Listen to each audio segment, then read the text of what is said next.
Hey, welcome to Geek News. We are reviewing Star Trek II, The Wrath of Khan. Out of respect, tribute to Leonard Nimoy, we thought it'd be fun to discuss what's arguably one of the best Star Trek movies. Philip, you want to give us a quick synopsis? Sure.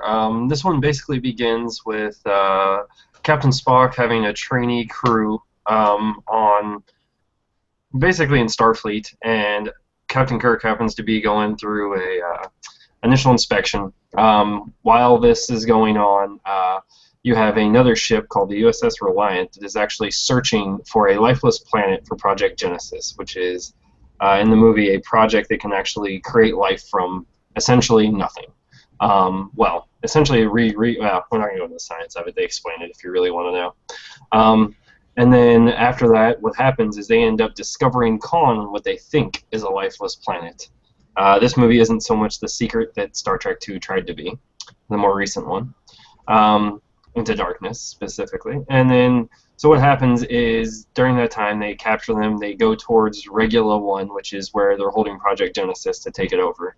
Meanwhile, on the Enterprise, they're going to do a 3-week training voyage with Kirk. During that process, they end up receiving that distress call from Regula 1 about Project Genesis. So they go to see what happens. Reliant ends up ambushing the Enterprise. The Enterprise barely escapes and reduces the capacity of Khan. And at that point, they end up basically kind of getting into a mental game. They go to get Project Genesis. They end up getting essentially fooled, I would say, by a couple people that were being mind controlled. And at that point is when you actually get to see the great screaming of Khan as he's in the middle of the mountain. And then from there, basically, it kind of becomes the duel between Captain Kirk or Admiral Kirk in this movie and Khan, as the two ships are basically fighting in a nebula, and they're basically reduced to almost no sight and no visibility. And I would say it's one of the more interesting scenes in the movie. And overall, and then during this process, in an attempt to save everybody, Leonard Nimoy, Spock, valiantly sacrifices himself to get the engines to work so that way they can save everyone on the ship. Great synopsis. Mike, what are your initial thoughts on this movie? I really do enjoy this movie a lot. A lot of people post this as being their all-time favorite Trek film. I definitely say it's my second favorite. I just like The Voyage Home more because it's just more fun. It's got more of a sense of humor, and I gravitate more towards that. But this definitely was a time where it felt like Star Trek was really epic. And that's from someone who, honestly, I didn't really get into the original series and stuff until probably later on in life, until probably high school or so forth. Like, honestly, Next Generation was my Star Trek, and if I were to liken this to anything from there, it would be like First Contact, where it kind of blew it up into this wide, epic scope. Really loved the villain of Khan. Ricardo Montalban's really awesome as that character, and even though it wasn't for years later that I saw the episode he was in, was Space Seed, that I still understood this deep history of hatred that he has for Kirk. And, even though he explains his backstory a little bit for those of you who weren't familiar with the show where he originated, you still get a sense of that just from the gravitas that Montalban has, and constantly firing off either Klingon or Shakespeare quotes is really fun. The earworm torture scene, I think, still holds up as being thoroughly gruesome to me. Like, I still kind of go, ugh, every time I see that. And, of course, Mr. Nimoy playing Spock. In, honestly, a twist that I really didn't anticipate upon my initial viewing of the movie.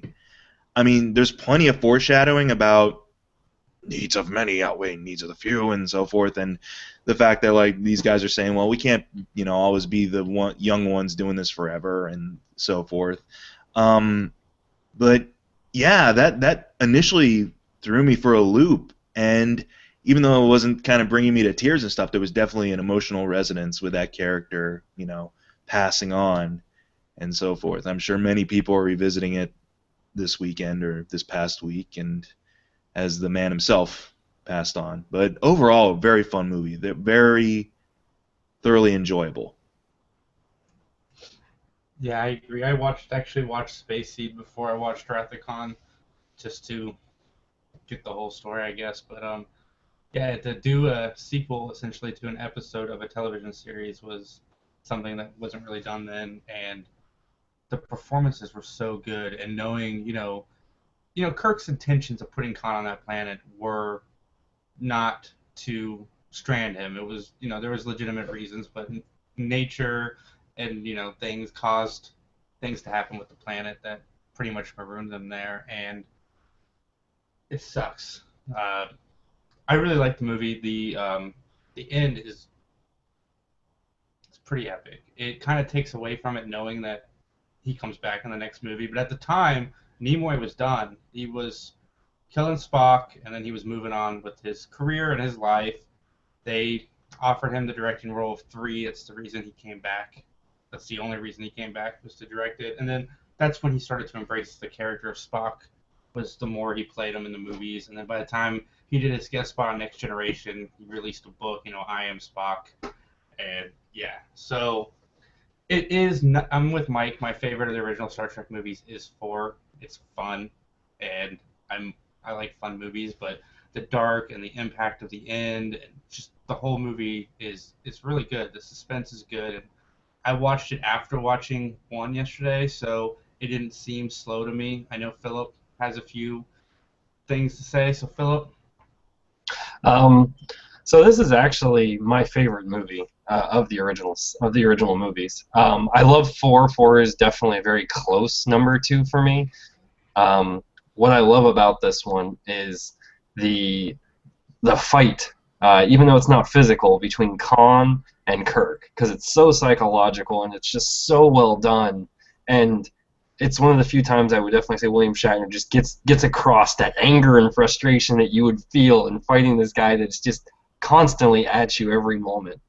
And then I just love how every time you think Khan is going to walk away, you're like, oh, he's got the upper hand, he recognizes it now, and then Kirk can come in and just jab him a little bit, and it just infuriates him, and he's like, no, you're dying now. And so that's why I really love the movies for that part. As far as the slowness, so I was watching this with my fiance, and she didn't make it through but 15, 20 minutes, and that's when I realized after rewatching this one that it's not the same like the new ones. The new ones are just so much more fast-paced that they aim at a different crowd. And it's when it reminded me of that this movie is much more old-school science fiction. And I think she'd probably actually like 4, because 4 isn't quite that slow. And I haven't watched 3 in so long, I don't know. Because from what I remember, I think the first one was extremely slow. And then I think the second one, it's only slow maybe at the beginning, and then it kind of picks up the pace. And I haven't seen the other ones. I imagine that's probably what happened throughout the ones as they started to modernize. But overall, I love the movie. I really, really enjoyed the turn for Spock, because if you at all know Spock's character, he's supposed to be so logical and not emotional. And even though he explained it all with logic, it was obvious that there was emotion, and he'd kind of learned how to express that. And that's what was great about his story arc. In the movie, was because that's what they seem to be building to, like you said, Mike. Is they're showing the needs, the needs of the few do not outweigh the needs of the many, and that's basically what they kept going on, and then finally he does it, and it was just interesting to see that and kind of that reaction. And yeah, like you said, Jason, the first time you watch it and you didn't know about 3 or 4 or any of the other ones, I can't imagine today how that works. But when you don't really know about it and you watch it, it is a bit of an emotional reaction. Maybe not necessarily to tears, but it's just wow, that's just powerful, because it was just the friendship that they had. And overall, I definitely enjoy it a lot. And I love the hard science of the original series. That's also what I'm recognizing as well. Whereas the reboots, I don't know what you would really call them, the reimagining for Star Trek, the last 2, Star Trek and Star Trek Into Darkness, are a lot more action sci-fi. And I enjoy them for what they are as well. What you should have done, Philip, is watched the 2 newer ones and then watched the older ones with your fiance. You probably would have. That might have been a better introduction. That was. I know people that have done that with their wives, or I have friends. Like I know friends who have watched the new ones and then gone back to the old ones after saying that they didn't like the old ones. Found that they actually do. That they find it more enjoyable. But yeah, it's a good movie. Very good movie. I got. I'm just curious. What's that, Mike? I'm just curious, actually. Was there anything that kind of you felt didn't belong in the movie overall for either of you guys? I think the beginning could have been a little shorter, like the first 20 minutes where Philip's fiance was probably started to get lost. That was the part that seemed to drag the most. And then once Khan is introduced, the movie really, I think, revs up, at least in my opinion. Yeah. Philip? So I agree. So I think what it is, it makes sense in the lore of Star Trek. It's because they're trying to set up the Kobayashi Maru. They're trying to basically get to the end game and kind of hint at like what Kirk went through and all this. And that's what the whole setup at the beginning is for. Because once you get to the con and all that, I think it's just the setup of trying to explain why he legitimately should be on this ship fighting his old enemy. And I think that's part of the exposition you need in some way, maybe. I don't know how you get around it. Awesome. I got some box office results. So Star Trek the Motion Picture, when it was released, it had 45%, well, in today's terms, it would have been a 45% on Rotten Tomatoes out of 33 reviews. It did $139 million worldwide, not adjusted for inflation. Wrath of Khan had it what would be a 90% on Rotten Tomatoes and did 96 million worldwide. So Wow. The fact that the first movie wasn't so good kind of hurt the box office of the second, but you can see what time and space does to a franchise. And then after Khan, Search for Spock did 87, and then Voyage Home did 133 million. I think the thing too is, given that year, Wrath of Khan, that was 1982, right? Mm-hmm. That was the year of E.T. A lot of sci-fi films got obliterated by E.T. like craze. Like that was the year The Thing, John Carpenter's The Thing came out, Blade Runner. Yeah, just a lot of these really kind of cool sci-fi films kind of took a back seat for the happy-go-lucky alien, as it were. So yeah. But what's surprising here is the first Star Trek movie had a 35 million budget, and the second one had 12. Wow. I know. The second one, to me, the special effects look better. Yes. Mm-hmm. And Star Trek never got that $35 million budget again until the Next Generation movies. It stayed under 30. That's interesting. The best Star Trek movie had the lowest budget. Well, arguably best. So anything to add, guys? No. No. Awesome. Thanks, Mike, for joining us. Check out Mike on youtube.com/MikeMcGTV. He does a lot of videos. He's got a really good tribute to Leonard Nimoy on there. I recommend checking out. I will post a link to it today on our Facebook page. But yeah, for all of us, live long and prosper.